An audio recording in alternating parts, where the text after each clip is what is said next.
Dans cette vidéo, nous allons décrypter l'affiche des quarts de finale de l'Open d'Australie 2022 qui opposera Rafael Nadal à Denis Shapovalov après deux déconvenus à ce même stade de la compétition en 2020 et 2021. Qui plus est, contre des revers à une main, l'Ibérique peut-il conjurer le mauvais sort contre le gaucher canadien? C'est ce que nous allons voir. Générique.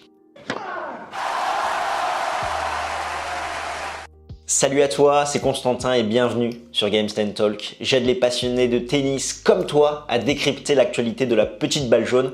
Alors si c'est quelque chose qui t'intéresse, n'hésite pas à smasher le bouton pour t'abonner. Comme tu l'auras compris, nous allons parler de l'affiche entre Rafael Nadal et Denis Shapovalov. Alors reste bien jusqu'au bout de cette vidéo car à la fin nous allons aborder les clés tactiques de cette rencontre et je vais te donner mon pronostic. On attaque tout de suite avec Rafael Nadal. Cela faisait 153 jours qu'on n'avait pas vu l'Ibérique en compétition officielle depuis sa déconvenue contre Lloyd Harris. Il est revenu en début d'année dans le tournoi 250 de Melbourne où il s'est imposé.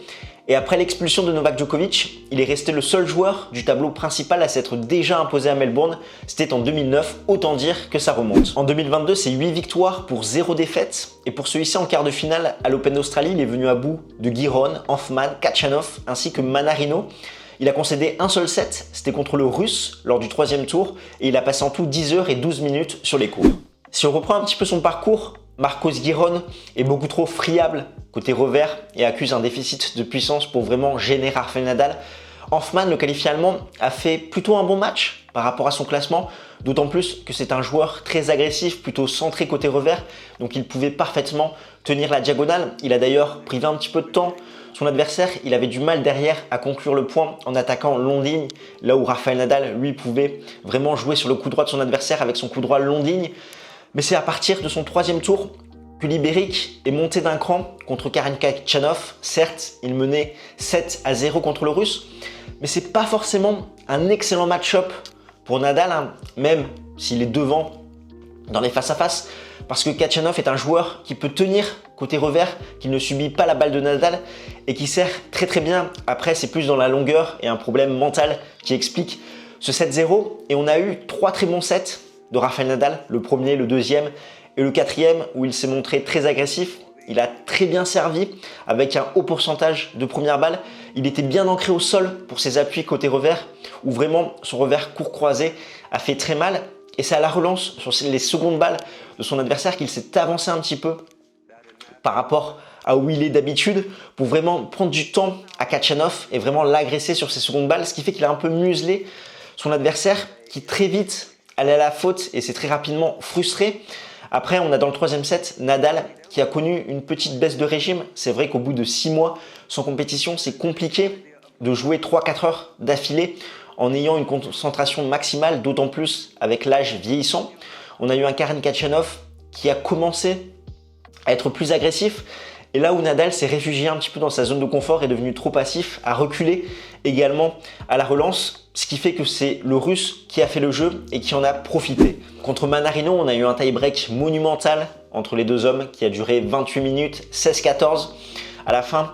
Et c'est vrai que le Français a eu 4 balles de 7, il n'a pas su les convertir. Derrière, il a cette petite blessure à l'adducteur et Rafael Nadal, en prenant ce premier set, a fait le plus dur. On a le Français qui a quand même pas mal gêné dans ce premier set, l'Ibérique, notamment avec son service où il trouvait les extérieurs avec une balle sans rythme, très basse.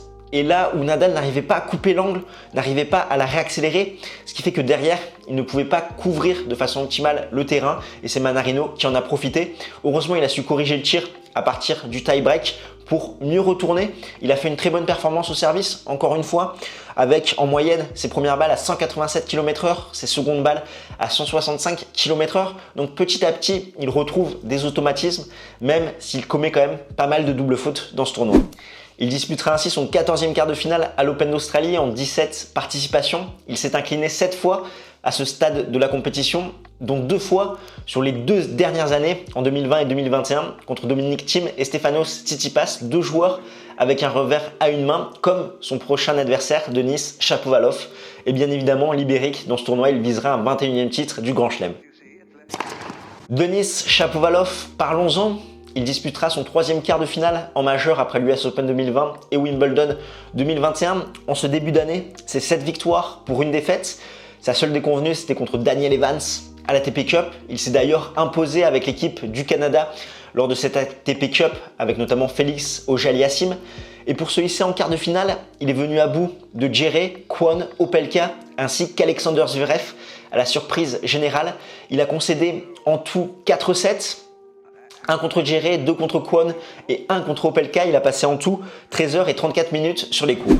Et c'est vrai que le Canadien a eu 2 premiers tours très compliqués contre Djere et Kwon, où il peinait à la relance, vraiment, notamment contre le Coréen, où il n'arrivait pas à se régler. Pourtant, on sait qu'il ne dispose pas forcément du meilleur service, et il a commis énormément de fautes, notamment côté revers, où il n'arrivait pas du tout à tenir la diagonale, et finalement, sur ces 2 premiers tours, il s'impose quasi exclusivement grâce à son service. Il a commencé à s'améliorer et vraiment à monter d'un cran contre Opelka, où il remporte le match de serveur, et finalement il fera sa meilleure performance en 8e de finale contre Alexander Zverev. Et c'est vrai que cette déconvenue de Zverev, personne ne l'avait vu venir, et pour beaucoup, dont moi le premier, on le pronostiquait vainqueur de cette Open Australie 2022. Et pourtant, il y avait quelques signes avant-coureurs dans ce tournoi. Sur ses 3 premiers matchs, c'est seulement 33% de points gagnés sur sa seconde balle, et il avait commis quand même 20 doubles fautes. Et contre Shapovalov, c'est clair qu'il a fait un énorme pas en arrière. Il est retourné totalement dans ses travers. 29% de points gagnés sur sa seconde balle, ultra passif, notamment côté coup droit. On l'avait dit lors de nos lives, il avait énormément progressé en fin d'année 2021 avec son coup droit, où il arrivait à le frapper beaucoup plus à plat. Il arrivait même à faire des points longs de ligne. Il était beaucoup plus agressif. Là, au contraire, il est retourné dans sa zone de confort en étant ultra passif, en faisant des coups droits croisés assez lents, assez hauts, ce qui fait que ça donnait suffisamment de temps à son adversaire pour se décaler et derrière frapper avec son coup droit. Lui, qui pourtant en fin d'année le frappait beaucoup plus à plat, beaucoup plus tendu, là il a fait tout l'inverse. Et Shapovalov, il fait un bon match et il n'a pas été non plus extraordinaire. Seulement 63% de première balle, 11 doubles fautes, donc il peut largement mieux faire au service. Par contre, il a remis 66% des premiers services de son adversaire en jeu, notamment avec son retour bloqué côté revers qu'il avait déjà bien bossé contre Opelka. Au niveau des face-à-face, il y a 3-1 pour Rafael Nadal, un partout sur dur, et les 2 joueurs se sont déjà joués en début d'année dans l'exhibition d'Abu Dhabi où le Canadien avait pris le meilleur sur son adversaire. Comme d'habitude, je vais t'afficher les statistiques détaillées des 2 joueurs. Rafael Nadal propose des stats plutôt décentes au service. 62% de première balle, 83% de réussite derrière, 61% sur sa seconde balle, malgré 19 doubles fautes. Il a été breaké seulement 2 fois et il se montre ultra agressif. 145 coups gagnants pour 104 fautes directes. Shapovalov, lui, il a des stats similaires mais inférieures au service. 61% de première balle, 80% de réussite derrière et seulement 50% sur sa seconde balle. Il a fait la pluie et le beau temps avec 194 coups gagnants pour 215 fautes directes et 31 doubles fautes. Par contre, il est en réussite au filet avec 80% de points gagnés quand il monte.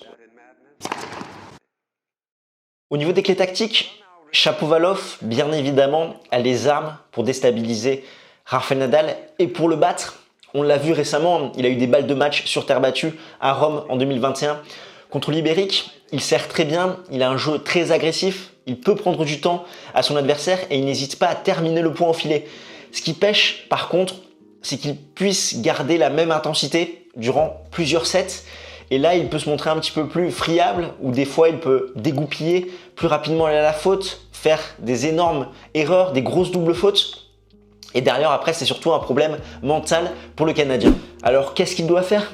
Il peut tenir la diagonale coup droit à coup droit, sachant qu'il peut lui priver du temps et derrière l'attaquer sur son revers, ne pas hésiter à terminer le point au filet, 80% de réussite.